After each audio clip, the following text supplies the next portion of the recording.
O ari mga ka-viewers, mga ka-reels.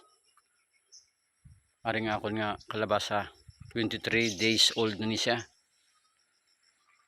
Sa puno sa mga saging, namilya tubo.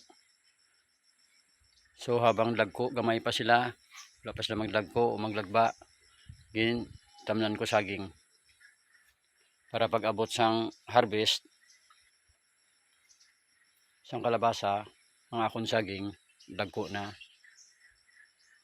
ready to pamunga na. So, mananom ka na eh. Okay, ara. Kita nyo, ang akong nga kalabasa, wala gina siya in ang dahon. Bastante na siya sa bulong. Wala ako nagagamit sang bulong nga mga abaskog nga bulong.